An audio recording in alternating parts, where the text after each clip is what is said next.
E aí, pessoal, tudo bem? Começa hoje mais um 2Fá Fora de Casa. Como vocês podem ver, um ambiente totalmente diferente. Mas quem vai falar desse ambiente aqui e se apresentar é a nossa convidada hoster. Por favor, Odara. Prazer, pessoal. Eu sou Odara Machado, sócia da Vorá Arquitetura. E a gente está aqui no nosso ambiente, na Casa Cobaia, nossa cozinha Dendê, que queria justamente receber convidados tão especiais para bater papo aqui. E aí estamos hoje com a nossa convidada super especial, Átila Lima, mentora, gestora financeira, maravilhosa. Já foi minha, inclusive. Minha Vamos também. falar sobre isso também. Muita coisa pra gente falar aqui. Olá, pessoal. Muito boa tarde, bom dia, boa noite, né? Uma delícia estar aqui nesse convite junto com vocês. Que momento incrível, né? A gente poder fazer essa troca. Eu sou a Átila Lima, educadora financeira, gestora. E eu digo que sou uma ex-endividada, que foi o que me trouxe para esse universo das finanças, né? Lá atrás, em 2017, eu decidi que eu não queria mais ter dívidas, eu não entendia o que estava acontecendo. Eu tinha aumentado muito meus ganhos, né? Era servidora pública federal, e as dívidas iam me acompanhando. Então, eu precisei entender o que estava acontecendo, e eu percebi que faltava a educação financeira, né? O básico que às vezes a gente não tem acesso facilmente. Então, entrando nesse universo, estudando sobre o assunto, compartilhando, né? Nas redes sociais, com os amigos. Tive a minha primeira cliente, que foi a Odara Machado. Sério? Que acreditou no meu projeto. E já são 6 anos, levando educação financeira de qualidade, com esse olhar acolhedor para as pessoas do Brasil e do mundo já. Nossa, eu posso falar bastante também, porque foi a minha mentora aqui. Eu não sei, não fui o primeiro, né? Mas eu fui o privilegiado. E aí, Tila, como é que tá a vida hoje? O que é que você tá programando? Como é que estão os projetos? Olha, muita coisa deliciosa acontecendo, tão deliciosa quanto essa cozinha. Muitos projetos. A gente já está fazendo hoje a gestão financeira empresarial, que antes era o ideal, né? Eu sempre trabalhei muito voltado para finanças pessoais, essa é a minha maior expertise. E estamos agora migrando para finanças empresariais. A gente faz algo meio que em conjunto, né? A gente trabalha as finanças do empresário para ele entender, né, como é que ele vai desenhar o prolabore dele, como é que ele consegue organizar a sua vida financeira, porque ele vai gerir a sua empresa e se ele não levar esses bons hábitos, ele vai acabar depois prejudicando a sua empresa de alguma forma. E aí, quando a gente chega na gestão empresarial, a gente consegue fazer algo um pouco mais fluido, né? Essa é a ideia. E aí a gente está nessa migração e sigo nas redes sociais também como criadora de conteúdo. Em breve, algumas novidades bem interessantes para o próximo ano já. Estou já programando 2025. Você sempre foi de planejamento, né? Então, assim, tipo, 2 anos na frente, jogadora de xadrez aí perde, gente. Pois é. O que ela falou é muito interessante, porque eu também, como empresária, né, além de arquiteta, na verdade eu sou mais empresária do que arquiteta hoje, e tá tudo muito ligado, assim. Então, nós temos gestor financeiro da empresa, mas é muito interessante ouvir você falando que tá tudo ligado, precisa pensar no empresário para pensar na empresa e vice-versa também, né? Porque a forma com que a gente encara as nossas finanças, nossos planos, o que a gente quer para a gente no futuro, se o que a gente está vivendo hoje é bom ou não, financeiramente falando, né? Sim. Se está atendendo a gente ou se não está, o que a gente vai fazer diferente. Isso tem uma visão de empresa. Então, assim, a nossa realidade pessoal precisa estar ali sendo conversado o tempo inteiro como pauta para pensar na gestão financeira do escritório também. Perfeito. E é difícil, né? Porque as pessoas geralmente olham para o negócio, né? Existem instituições que vão trazer um olhar para a gestão empresarial, tem toda uma técnica para trabalhar a gestão empresarial, mas o empresário, às vezes, ele fica meio que boiando ali. Ele está usando a técnica para a vida empresarial, mas traduzir isso para as finanças pessoais é um desafio. Então, faz diferença, amiga, começar pela vida pessoal, ter isso estruturado para depois você meter a mão numa grande empresa? Com certeza. Perde medo, não perde? Com certeza. É a ideia do básico ali, bem resolvido, que você começou logo no início falando sobre isso. E todo mundo que eu converso sobre finanças, dinheiro, eu falo sobre isso. Que você me ensinou isso há vários anos atrás. Mais do que 5, amiga. Sim, deve ter uns mais, 7. É verdade, é verdade. 7, 8. Que se você não... A sua cabeça vai guiar. Então, a pessoa pode ganhar 5, 50 ou 500. Se a cabeça dela não estiver bem estruturada para receber esse dinheiro, ela gasta tudo como se não houvesse amanhã. Perfeitamente. Porque com mais se você aumenta a sua renda, a entrada de dinheiro na empresa ou na vida pessoal, aumenta as despesas também. Se você não tem a cabeça de pensar em estruturar isso de uma forma muito bem organizada desde sempre, ou seja, isso é a mentalidade. Exato. A pessoa pode ficar milionária da noite. Vários milionários de Big Brother, etc., ficaram pobres 1 ano, 2 anos depois, porque não conseguiram gerir. Perfeito. Já teve gente que ganhou muito menos do que isso e conseguiu ficar bilionário em não sei quantos anos. O quê? A cabeça. É a cabeça. É a mentalidade que guia o todo. E que é desafiador quando a gente já não está no meio disso desde sempre. Ou seja, não foi ensinado pelos pais, porque, obviamente, não é criticando nenhum acesso, pai, né? não teve o acesso, não souberam, não tiveram como as ferramentas para fazer isso. E aí a gente também não aprende desde pequeno para aprender isso lá na vida adulta depois, já, né, com tudo rodando, é desafiador. Então, assim, ter uma pessoa que entende, e é legal porque você entende já tendo passado. Ah, perfeitamente. Né? Já tendo passado por coisa, inclusive, muito pior do que às vezes você pega um cliente que fala, mas Átila, eu não sei. Não, amor, calma. Você tá muito melhor do que eu quando eu comecei. Vai dar certo, acredita em mim. Vai dar certo, exatamente. É isso tudo. Ai, que orgulho dessa menina. Olha isso, gente. Coisa linda. Muito bom, amiga, ter feito parte dessa história. Muito obrigada por ter confiado e ter acreditado em mim lá atrás, quando eu estava engatinhando. Né? E é bom a gente poder se ver hoje assim, né? Com as coisas acontecendo na direção que a gente decidiu que deveria estar a nossa vida. Isso é muito bom. E é uma plantação sempre, né? Você precisa começar. A educação financeira, ela tem que fazer parte da nossa vida para o ad eterno. Igual você bebe água, igual você faz atividade física. Porque você tem esse primeiro contato, né? Com esse processo de organização inicial, mas ele tem que fazer parte. Então, olha, ela já tem o gestor da empresa dela. Não sou eu essa pessoa. E tá tudo certo. Você precisa entender que esse cuidado vai ter que te acompanhar sempre. Uma coisa que o pessoal hoje está batendo muito na tecla é que algumas questões básicas, né, deveriam estar na educação desde o início. Por exemplo, educação financeira, nutrição, por exemplo. Educação né? emocional. Exato. São coisas que você leva para a vida toda, que às vezes são muito mais importantes do que alguns assuntos que a gente dá importância, mas que, sei lá, passou a 4ª, a 5ª série e você nem lembra mais. Nem lembra mais. E inclusive você citou saúde mental, educação, né, mental, e eu já percebi o quanto a base do dinheiro, isso eu percebi no escritório, na empresa.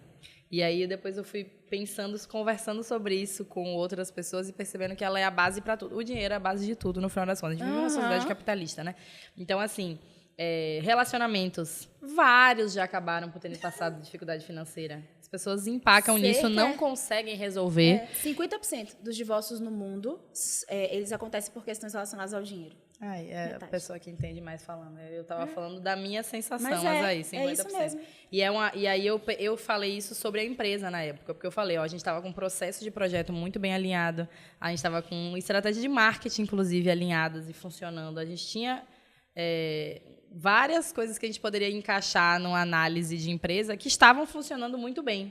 E, por algum momento na trajetória, por coisas, inclusive, sazonalidade do mercado, porque a gente trabalha ali com um investimento alto das pessoas, né? A gente trabalha com construção de apartamento, reforma, casa do zero, é muito dinheiro envolvido. A maioria dessas pessoas que fazem isso, obviamente, tem né, um recurso e organização, normalmente, para fazer isso, porque só o recurso também não adianta. Né, não adianta. Mas, aí, por exemplo, ali no período de janeiro, carnaval, crianças de férias, viagem internacional, TTT, é uma época que a gente tem pouca procura. Isso é um mercado em geral, as lojas do mercado, nossos concorrentes e amigos. O seu nicho. Então, assim, a gente... Exatamente. E aí a gente passou por um ano que teve um desafio um pouco maior, ele se prolongou por mais alguns meses, e aí aquela questão da reserva começou a ser utilizada. E quando a gente parou para pensar, passou por esse momento, foi que eu percebi que todas as questões, qualquer outra questão que acontece no escritório, ela pode ser resolvida mais facilmente se você tem dinheiro, se você tem aporte. Se você está bem equilibrado financeiramente, é muito mais fácil de você resolver qualquer outra coisa. Vou dar um exemplo. A gente está com a demanda de não estar conseguindo dar conta da equipe, só eu e meu sócio. Contrato coordenador. Sim. Se você tem dinheiro para investir, você resolve uma questão. Treina ele, bota ele para treinar a equipe, ele vai ficar à frente da equipe enquanto vocês estão fazendo as demais questões que são feitas. Mas aí, quando a gente passava pelos desafios e estava apertado financeiramente, a gente esbarrava em resolver qualquer coisa. Trava o desenvolvimento da empresa. Eu tenho um laço, uma ideia um pouco contrária. Não totalmente contrária, mas eu vejo também uma outra porta. Se você tem a cabeça equilibrada, mas no momento que o dinheiro falta um pouco ali, é que surge espaço para inovação de alguma coisa. Isso Geralmente é verdade. a inovação acontece na escassez, né? Também.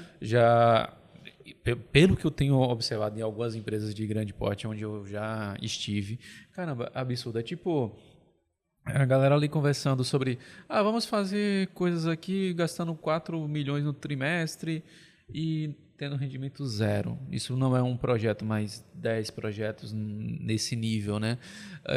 Tentando produzir inovação. Enquanto, sei lá, 2 molecotes ali com uma ideia, gastando $20 por mês, tem uma relevância totalmente maior no mercado do que essas pessoas. Eu acho que o dinheiro, sim, ele traz a possibilidade de escala, de muitas outras coisas, de fazer as coisas mais fácil, mas para a inovação, se não tem a cabeça acertada... Não adianta. Sim, é um conjunto, né? Aí é investimento no lugar errado, né? Na cabeça errada. Perfeito. É um conjunto. E é necessário a gente entender que o equilíbrio financeiro, né, e a saúde financeira de um negócio, ele vai passar muito pelo esse lugar de você entender que você vai ter que fazer uma boa gestão. E boa gestão exige técnica, né? Existem processos e existem alguns limites, aquilo que você precisa respeitar. Uma outra coisa que é muito importante é a precificação, porque o prolabore dos sócios, o pagamento dos seus colaboradores, a possibilidade de reinvestir em inovação e crescimento vai passar por uma boa precificação. E, às vezes, são coisas tão básicas que o empreendedor, o empresário está ligado no externo, no vender, no captar, no se posicionar, que ele não cuida desses detalhes. E, às vezes, uma diferença que você coloca na sua precificação, que às vezes nem é tão significativa para o seu cliente, às vezes é tão irrisório, mas para você, no montante das suas vendas, vai trazer a reserva que você precisa para o seu equilíbrio financeiro e para você prosperar. Então, tem técnica, precisa ser aprendido e ser colocado em prática e respeitado. Porque quando você não respeita, pode dar muito ruim. E é uma questão eterna, assim, né? Que eu digo. É um acompanhamento eterno. A gente já passou por períodos, assim, bem apertados financeiramente, que a gente nunca cogitou não ter mais o gestão financeira. Porque a gente pensava, não é uma coisa que dá para cortar. Porque o cortar agora não é uma opção. Porque em alguns momentos o desafio foi ter pouco dinheiro, outros momentos o desafio era como gerir a Casa Cor, por exemplo, sem que isso vire uma grande bola de neve. Então, como é que vai ser a estratégia, o que é que vai ser feito, o que é que não vai ser feito. E aí, no outro mês, sei lá, um outro desafio, vai ser um outro investimento agora que vai surgir. E sempre, a empresa sempre é cada dia um leão diferente, né? Então, assim... E o que eu quis dizer, que eu concordo totalmente com você, o que eu quis dizer mais da base financeira é que ela precisa estar muito bem estruturada. Bem alinhada. Se ela tiver, quando você passar por uma possível crise, você vai conseguir se sustentar, vai conseguir equilibrar, né, ter de onde tirar e ter calma para conseguir resolver e focar nisso da maneira certa, porque aí a reunião ela não é sobre, gente, como é que eu faço para pagar o salário da galera esse mês que vem, o salário do pessoal semana que vem. A reunião vai ser sobre o que a gente tem que fazer para melhorar para o mês que vem. Porque esse mês já tá tem de onde tirar. Tá, e aí o próximo, vamos lá. A gente tem 1 mês e meio para pensar nisso ainda, sabe? Então, eu acho que é uma base de... Precisa estar bem resolvida. Se ela estiver bem resolvida pessoalmente, aí já entra numa outra questão que você falou da saúde mental, por exemplo, né? De como a mulher se vê hoje em dia, né, naquela realidade que a mulher precisa fazer tudo, a mulher precisa ser mãe, a mulher precisa ser empresária, a mulher precisa fazer várias frentes. Então, como a gente consegue equilibrar isso, né, de uma maneira muito mais razoável quando a gente está bem resolvida financeiramente com a parte... então, isso é para nós, pessoalmente, isso é para como empresa, isso é como relacionamento. Isso vai dizer que quando você tiver primeiro desafio, né, no financeiro no casal, o casal... vai romper. Não, óbvio que não, né? Assim, todo mundo já deve ter passado por algum aí na vida. Eu vou fazer uma pergunta pra você. Olha, eu que tô entrevistada. Vai lá, hoje é papo aberto. O jogo virou. Eu vou fazer uma pergunta interessante aqui, mas vocês já sabem a resposta. Vamos lá. Por que eu investi na minha educação financeira se eu tô devendo? Qual é o sentido de eu gastar dinheiro se eu estou precisando de dinheiro? Como é que eu vou gastar com uma coisa se eu já estou precisando ter? Como é que eu assumo mais essa dívida, por exemplo? O que vocês diriam para as pessoas? Assim? Cara, hoje eu acho que eu posso responder melhor essa pergunta, né? É porque, às vezes, assim, a depender da situação que você está, você precisa meio que dobrar a aposta, né? Então, se você está devendo e você não tem da onde gerir, você precisa fazer um investimento. Então você tem que tirar de algum lugar para pôr em outro, para que aquilo que você vai pôr, ele gere o que você precisa que gera, que você não está conseguindo na condição inicial. Perfeito. Então, assim, o investimento que você faz vai te levar a um patamar onde você possa gerar mais recursos para sair da situação que você se encontra. Agora, antigamente, eu dizia, não, isso é loucura, né? Maluquice. Tenta pagar certinho aí. Mas, Sheila, deixa eu te perguntar, entrando nesse ponto ainda da questão de endividamento e o que foi que te motivou a seguir essa carreira e tal, fazer uma mudança de carreira e tal. Acho que há 2 ou 3 anos atrás eu fiz alguns projetos e estava lendo uma pesquisa que acho que 72% das famílias brasileiras estavam endividadas. Como é que está mais ou menos o cenário hoje assim? 79,5%. Deu uma aumentada? Depois da pandemia aumentou. É cerca de 80% da população. 8 em cada 10 brasileiros estão endividados. Essa é a realidade atual. Mesmo depois dos programas como teve o Desenrola Brasil, né? Existiram alguns movimentos importantes do governo para poder melhorar essa condição de endividamento. Teve uma lei recente, eu não vou lembrar a lei exata, mas do superendividamento, e tem uma outra que é mais recente, que é sobre o percentual do cartão de crédito. Não se pode cobrar mais, saibam disso, não se pode cobrar mais do que 100% de uma dívida de cartão de crédito. As dívidas de cartão de crédito chegavam a quadriplicar, né, 400% ao ano. É proibido isso já, pouca gente conhece. Os cartões, alguns ainda continuam mantendo esse mesmo nível de juros, não pode mais.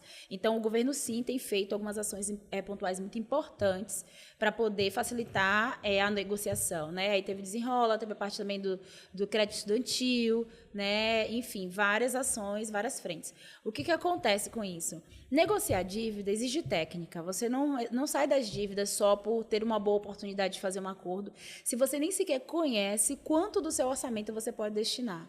E eu costumo dizer que é no máximo 15% do seu orçamento. Isso se você tiver um faturamento que dê para você manter suas contas em dia e ainda sobra dinheiro, porque às vezes empata. Então, precisa de um acompanhamento para você analisar se dá para poder fazer um acordo nesse momento, que talvez seja uma boa oportunidade, mas não para você, para o seu financeiro agora.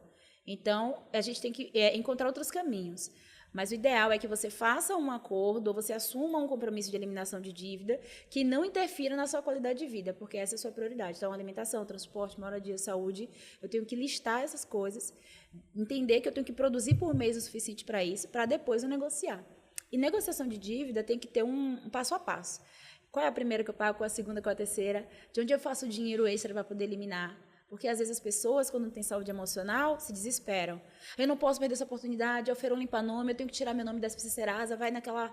É um emocional que pesa muito, né? Depois entra em outra de novo, mais para frente. Exato, porque você, às vezes, não consegue levar aquele acordo até o final, aí surge um impasse. Ou eu compro o remédio ou eu pago aquela parcela do acordo. Qual é a prioridade? O remédio ou a alimentação da família. Aí você abre mão desse acordo para resolver uma demanda que é mais urgente e digna.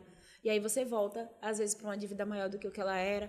Ou você está pagando aquele acordo, surge uma outra coisa, então eu vou ter que usar o crédito de novo, pegar emprestado com alguém, usar um limite da conta para resolver essa demanda urgente. Você fica preso no ciclo do desespero. Mas hoje, digamos assim, mesmo com os programas do governo, as pessoas continuam se endividando. A que se atribui isso? A falta de educação, digamos assim, os bens de consumo são muito altos, a nossa taxa de juros, digamos, eu acho que hoje a gente perde para a Argentina e alguns outros poucos países, mas até pouco tempo atrás, a taxa nominal do Brasil era a maior do mundo, né? Sim. Nossos juros comprados mensalmente também, que é uma coisa que não existe muito mundo afora, que geralmente os juros são anuais, não, digamos, se você coloca o juro acumulado do mês ao ano, é uma taxa exorbitante para o crédito. Então, o crédito no Brasil é uma coisa cara. Mas o que você considera hoje o principal fator de endividamento da população? Eu costumo dizer que a gente vive na receita do fracasso financeiro hoje no nosso país. A gente tem uma tríade, vamos dizer assim. A gente tem a falta de educação financeira, a gente tem acesso fácil ao crédito e a gente tem, muitas vezes, o consumismo sendo trabalhado de forma exacerbada ali. Então, as pessoas vivem numa realidade, às vezes, de muita privação durante muito tempo da vida. Quando começa a acessar recursos, aí se formou, aí entrou na faculdade, saiu da faculdade, aí começa a acessar, você não quer dizer não mais para você, porque você ficou, às vezes, boa parte da sua vida se dizendo não. E aí, quando você tem a oportunidade, você quer viver todas as coisas que você consegue viver. Só que aí, se você não entende quais são os limites saudáveis, você vai. Você vai consumindo, você vai comprando, você vai gastando. Então, eu tenho esses 3 pilares aqui. Aí, se eu não tenho educação financeira, se eu tenho acesso fácil ao crédito, e se eu tenho um estímulo o tempo todo para o consumo, fatalmente eu vou me endividar. E isso começa muito cedo. Né? Começa com jovem, eu, pelo menos, tive essa grande oportunidade, vamos dizer assim, de ter minha conta universitária quando entrei na faculdade de contabilidade. Há 20 anos atrás. 18 aninhos. SPC Serasa de presente para você. Então, você precisa romper com um desses ciclos. Então, ó, se eu estou sem educação financeira, vai atrás disso logo. Né? Começa, já faz uma mentoria comigo, @AtlaLimaFinanças. Entendeu? Vai atrás do conhecimento. Átila, não posso pagar a mentoria agora. Vai fazer uma leitura sobre o assunto, vai assistir podcasts, vai, sabe? Busca o conhecimento, nem que seja de forma gratuita inicialmente.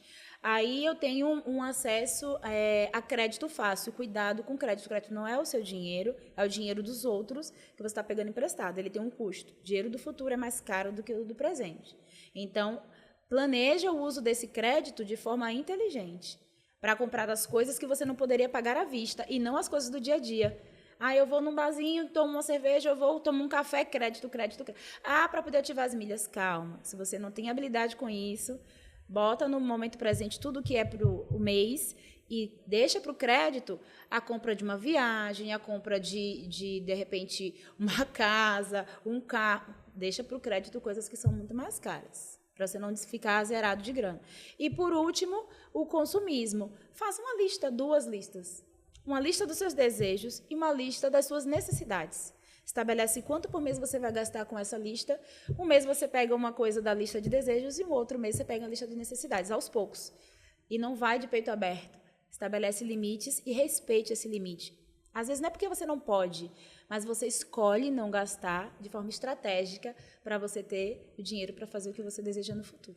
Olha, tem um gancho ainda sobre demografia no sentido de finanças pessoais, mas depois de tudo o que aprendi com você e tal, ainda passei um tempo assim com bastante dificuldade para controlar compras compulsivas. A Angélica que tá ali que eu diga, né? Que ela sempre viu uma besteirinha na internet e comprava ali, não tem mais onde colocar em casa, tu compra organizador de geladeira se tu vê, Olha tipo, só. para que tu quer isso? Então tinha isso, né? E a coisa que me fez aprender, apesar de ter digamos assim, acesso ao conhecimento, mas o lado emocional que me fez aprender de fato foi quando eu comecei a precisar comprar coisas, mas não para mim, digamos assim, coisas para o estúdio agora, né? Quando eu comecei a estúdio de podcast, né? Por quê? Porque no momento, parece que quando você vai fazer uma compra individual, há uma, sei lá, uma magia envolvida, um negócio assim, que, sei lá, pode ser aquele ego assim que você merece o melhor. Tipo, vou comprar um telefone. Aí você pode comprar um iPhone 14, que já tem agora o 16, ou você pode comprar o iPhone 16 Pro Max, que saiu e custa, sei lá, Perfeito. 12 mil reais. Aí você fica, poxa, velho, é que o 16 ali tem uma câmera melhor, né? Eu mereço. Mas né? diminuiu uma câmera, mas mesmo assim, não sei o que e tal, mas eu vou ficar endividado e não sei o que. Mas, poxa, o 14 está mais barato, mas as pessoas não vão me olhar da mesma forma. Quase ninguém fala honestamente para outras pessoas com esse olhar que espera que você compre alguma coisa para ser reconhecido por aquilo, seja um carro, um telefone, etc e tal. Mas quando você vai comprar uma coisa como investimento, por exemplo, esse microfone. Um dos melhores microfones que existiam para comprar era o da Shure, que custa mais ou menos R$ 1.900. Aquele de ouro, né? Douradinho? Não, ele é um todo preto. Sei que tem um douradinho que é carinho. E eu, caramba, velho, isso custa 1.900 e deve ser top, viu? Seria legal começar. Eu acho que não. Será que tem um mais barato?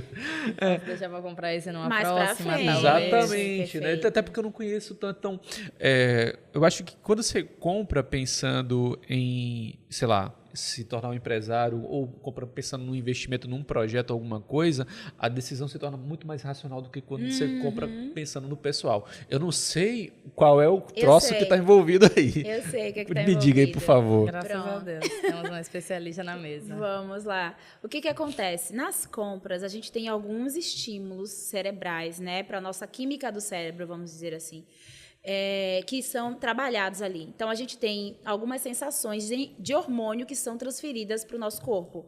O hormônio da felicidade é produzindo, a ocitocina é produzida quando você está numa decisão de consumo. E aí você tem algumas sensações que são em decorrência dessa produção de hormônio.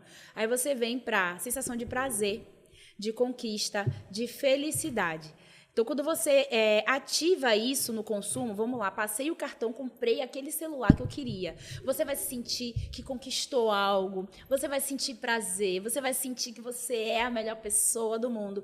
Então, essa sensação, o nosso corpo gosta. Ele sempre está procurando como desenvolver esse estímulo. Se você come uma barra de chocolate, o açúcar vai trazer essa produção do hormônio da alegria, da felicidade, você vai sentir prazer e satisfação nisso. Então, toda vez que você está diante de um estímulo que vai trazer essa sensação, que você sabe que vai trazer essa sensação, você vai lá e faz. Quando você faz, você tem a sua recompensa. É o seu sistema de recompensa que está sendo ativado ali. Então, por isso que, às vezes, para você fazer uma compra pessoal, é muito mais gostoso, é muito mais interessante. Você, às vezes, não consegue estabelecer um limite, você não consegue dizer não, porque você está na busca da sensação. E aí, o que eu trago de orientação? Ative essa sensação de forma controlada todos os meses, um pouquinho, dentro da sua vida financeira. Então, defina quanto você vai gastar para ter lazer. O lazer é uma forma de você estimular essa produção de satisfação e prazer. Convívio social com pessoas, com amigos, com família, esportes, atividades que tragam essa sensação de prazer. Coloque isso como rotina, porque você vai precisar ativar muito menos isso na hora do consumismo. Então, em vez de canalizar para o consumismo, porque você está deixando de sair, está deixando de estar com seus amigos, que você tem que economizar, o gatilho de compra vai fazer você querer satisfazer esse desejo. É natural do ser humano. É uma NHB. Na área de saúde, a gente chama de necessidade humana básica. Faz parte da nossa construção enquanto pessoa. Então, não tem como eu fugir disso. O que eu posso fazer? Estabelecer os limites saudáveis para que essas sensações estejam dentro desse ambiente controlado. Aí, a saúde emocional está sempre atrelada com o equilíbrio financeiro. E é engraçado que você pontuou e que é real, que é diferente quando é na empresa, mas no momento que você desliga totalmente a conta, porque você citou um exemplo que você usou fazendo uma compra, porém na sua conta, digamos assim, no seu cartão de crédito. Hoje a gente já tem a estrutura de ser pela Vorá. Então as compras, escolhas, etc, são da Vorá. Então eu estou tirando 5 de uma conta que tem 50, diferente da minha. Diferente de tirar 5 da minha que não tem 50. Só fazendo uma comparação, óbvio, né?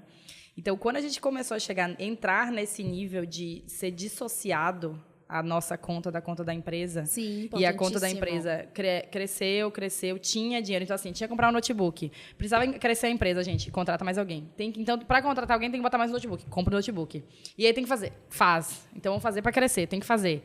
E aí a gente começou a perceber, aí a conclusão que meu sócio chegou no dia da reunião foi, a gente precisa pensar como se fosse a nossa vida pessoal. A gente ia parar para pensar assim, eu realmente preciso comprar isso?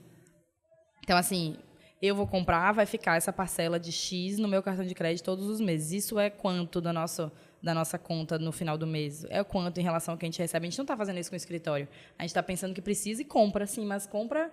tem na conta, tem dinheiro, sim, mas esse dinheiro podia ser para outra coisa. Esse dinheiro podia estar abastecendo o caixa, a reserva. Então, quando a gente entra, aí já é um outro desafio, diferente desse seu, aí já entra numa outra esfera, que é assim, que é realmente dissociado. É a gente que gasta, mas é como se não fosse a nossa conta. Sim. Então, é investimento da empresa. É um pouco parecido com o cartão de crédito, né? É um pouco parecido. Assim, sei lá, digamos que você ganha um salário mínimo e te dão 10 mil de limite no cartão de crédito. Porra, 10 mil reais, esse dinheiro nem é meu, eu não sinto, eu não tenho 10 mil agora. Tem isso também, tá? Tem isso também. Quando você está comprando no crédito, que você não vê o seu dinheiro sumindo da conta, se fosse no débito, a sensação é bem diferente. No crédito, você, não, mês que vem eu vejo, depois eu resolvo. É uma falsa sensação de amplitude. Por isso que eu sempre ensino para os meus clientes, no ensino, traz as contas para o momento presente. Para de usar um crédito por um tempo e começa a trazer para o presente o que você vai gastar no mês. Então, faz essa projeção. Aí eu vou gastar mais ou menos X valor com água, com alimentação, com transporte, com moradia, com celular. Traz para o momento presente e separa o dinheiro para isso. Você vai ver o dinheiro começar a sair da sua conta, meu amigo. Você vai ter uma sensação estranha. Ai, meu Deus, aí começa a ficar apavorado, o dinheiro está acabando. Então, você começa a escolher melhor. Às vezes, a fazer opções mais em conta, a deixar de fazer determinadas compras, porque você está vendo o seu dinheiro acabar. Então, é legal que isso aconteça, porque você vai aprendendo a se disciplinar, para que você só use o crédito quando tiver que usar, lembrando que ele não é um dinheiro seu. Né? Falando aí de cartão de crédito, por exemplo. Deixa eu pegar um ganchinho aqui. A gente falou, acho que umas 2 ou 3 vezes já de saúde mental, assim, na questão, porque... já estive endividado também, a questão de parece que você não tem canto que lhe acomode, assim, a cabeça fica cheia o tempo todo, você não dorme direito, parece que estão lhe procurando em tudo quanto é esquina. É uma sensação terrível, mas você tem algum dado se isso acomete mais a homens ou a mulheres, se tem faixa etárias, digamos, quem sofre mais com o endividamento ou quem sofre mais com a questão financeira?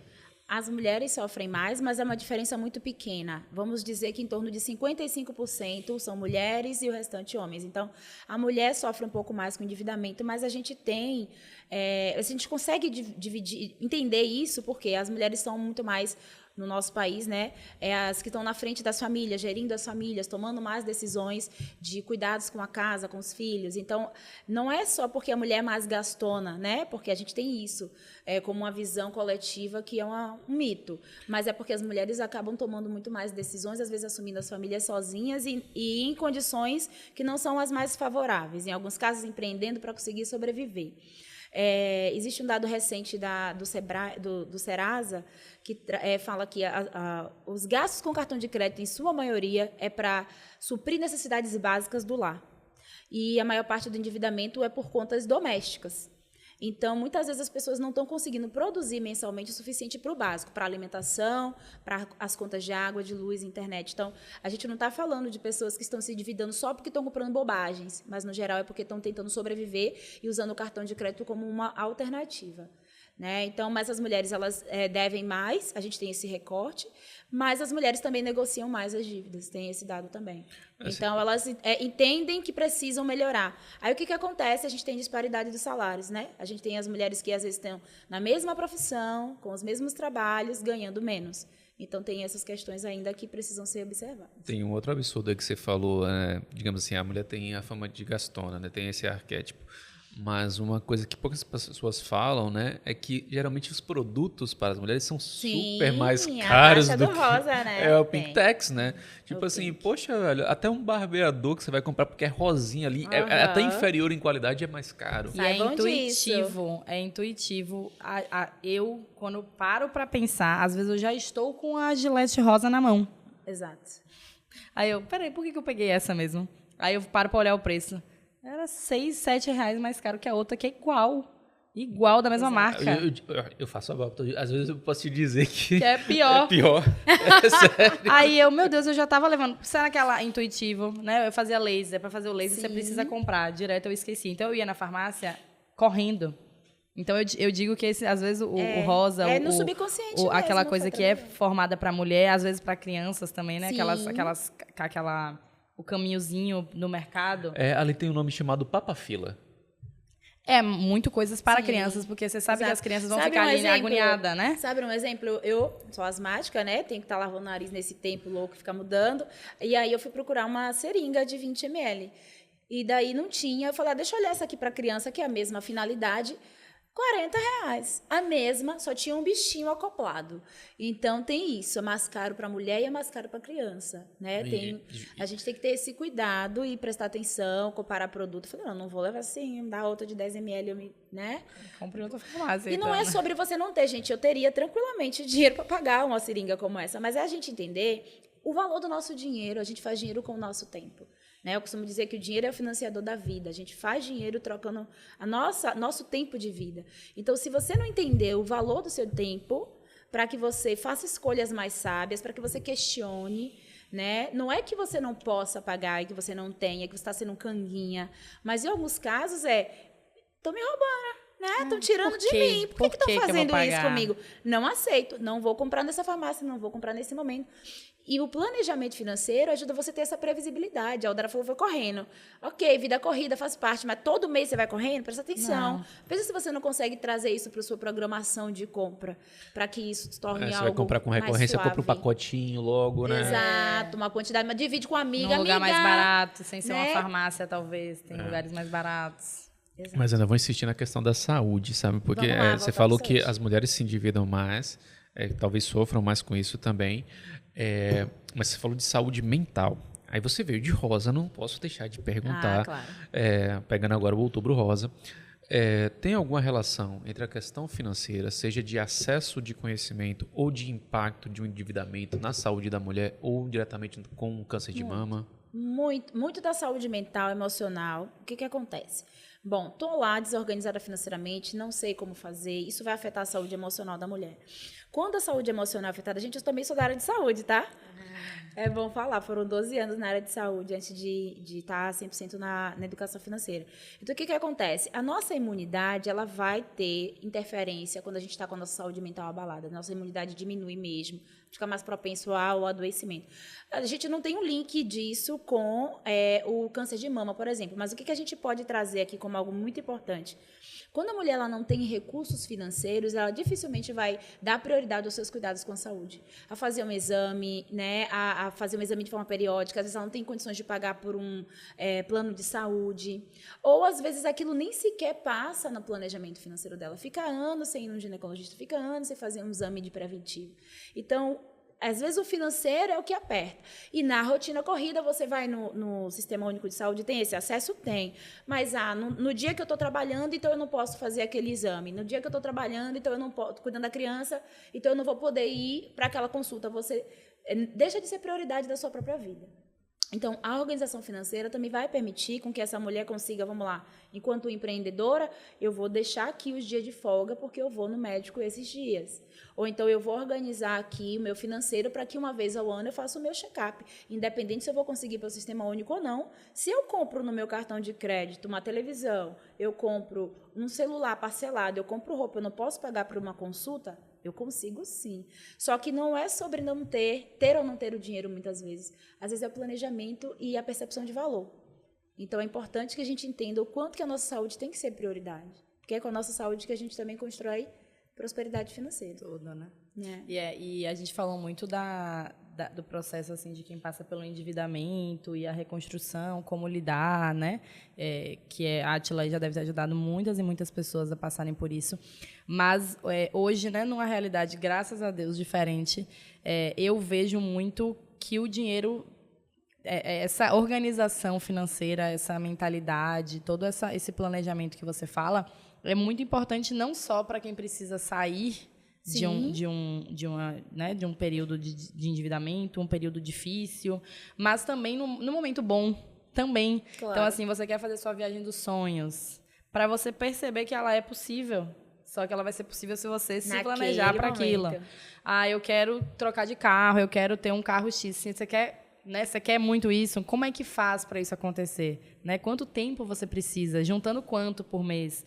Né? Como é que isso vai ser viável? Então, tem muitas e muitas pessoas que sonham e que querem muito ter. E a gente fala muito, né? Meu sonho. Eu, né, trabalho, né, com sonhos, né, das pessoas. E é o que eu ouço muito. Meu Deus, meu sonho é contratar um dia Odara para fazer isso. E eu falei bem isso hoje. E vai contratar com fé em Deus, já estou esperando.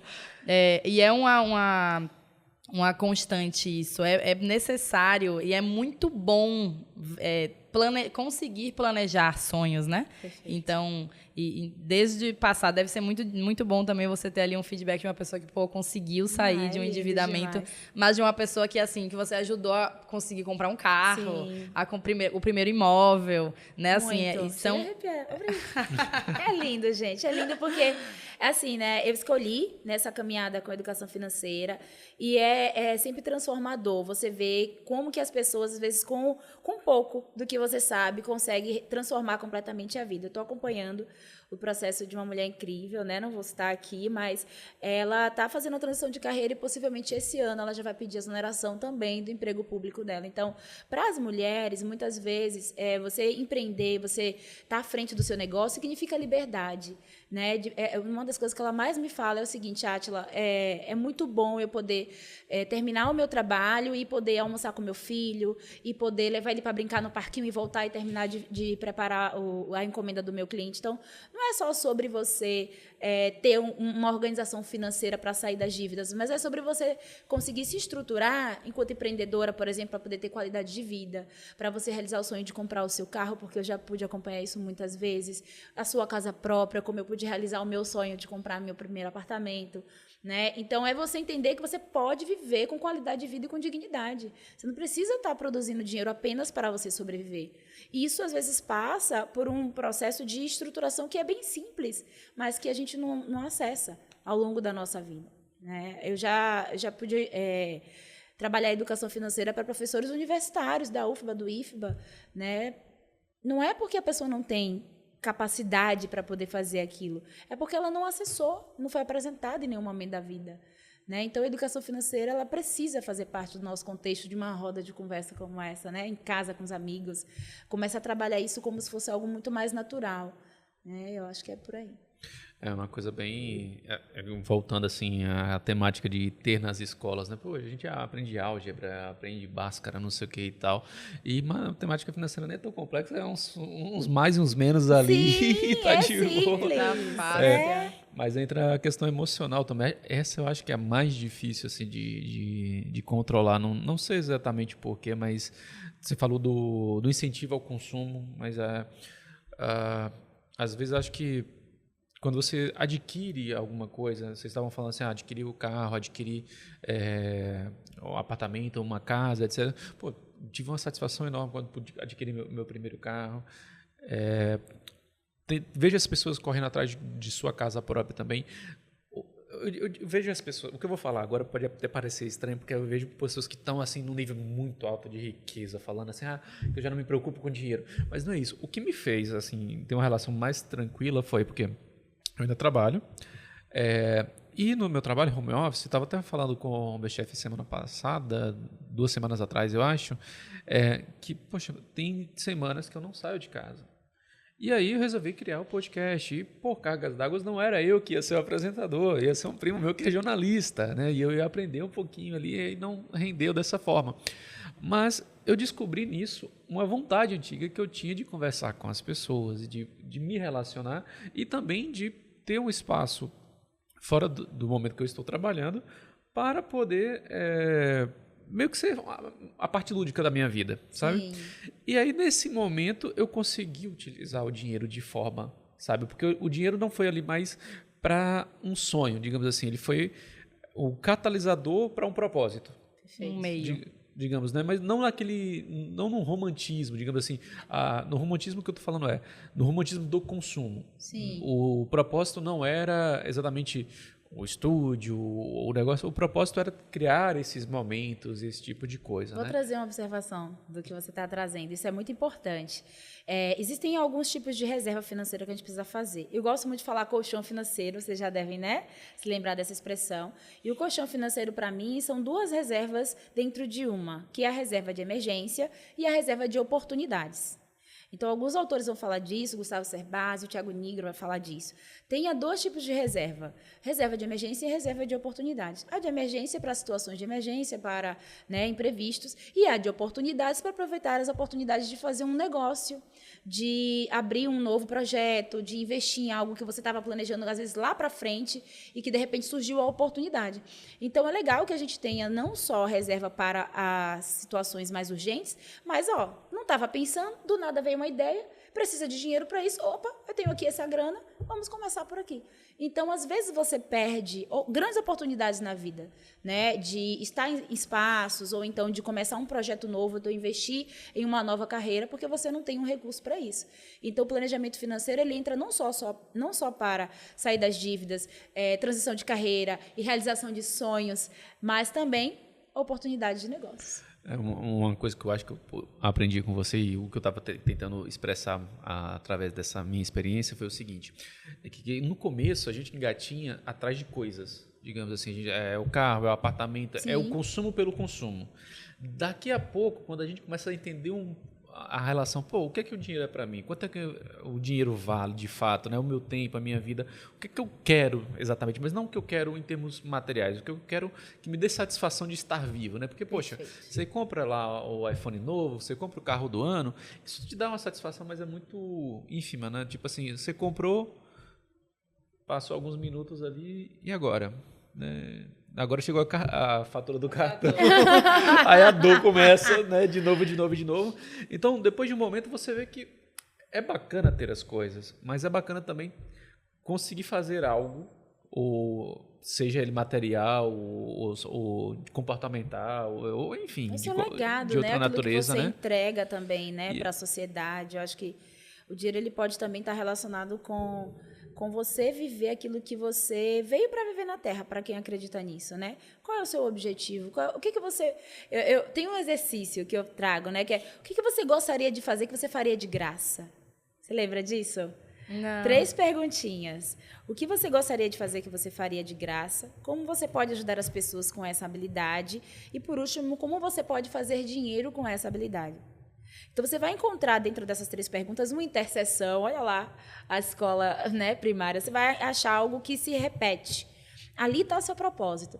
Então, muitas vezes, você está numa profissão que não é a sua, que não é a que faz seus olhos brilhar, não é a que você faria de graça.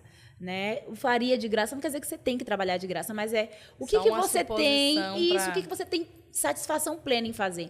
Porque, às vezes, você ter esse recurso para essas coisas, como você diz, de realização para além do ter, está envolvido com você também se conhecer. Né? É o autoconhecimento. E tem um outro quesito nisso que você falou, que é muito importante, que até dentro do próprio consumismo, tem muitos desses consumismos que a gente faz pelos outros ou pela sociedade. E quando você para pensar, você nem se sentiu tão realizado de fazer aquilo. Porque talvez o carro nem seja tão importante para você, mas você criou isso como se fosse uma meta, porque todo mundo tem essa meta. As pessoas te medem. E às vezes você não tem. Às vezes você poderia ficar ali rodando de Uber e esse dinheiro ser investido numa outra coisa que faz muito mais sentido. Perfeito. Então, isso também é algo que eu comecei a pensar muito, assim, né? O ter o apartamento dos sonhos, ter o carro dos sonhos, fazer aquela viagem para aquele lugar. Às vezes você nem quer conhecer aquele lugar. É isso. Às vezes Disney, por exemplo, nunca encheu meus olhos. Nem quando eu era mais nova, imagine hoje. Então, assim, gastaram um mega dinheiro para ir pra Disney. Vocês não vão me ver lá, gente. Eu já entendi que tem outros milhões de vezes, vários outros investimentos no mundo, né, para fazer. Sim. E eu não vou fazer uma coisa que é uma idealização que a maioria tem. E muito bem, muito bom quem tem. E quem junta seu dinheirinho ali, que vai 1, vai 2, vai 3, vai 5 vezes pra Disney.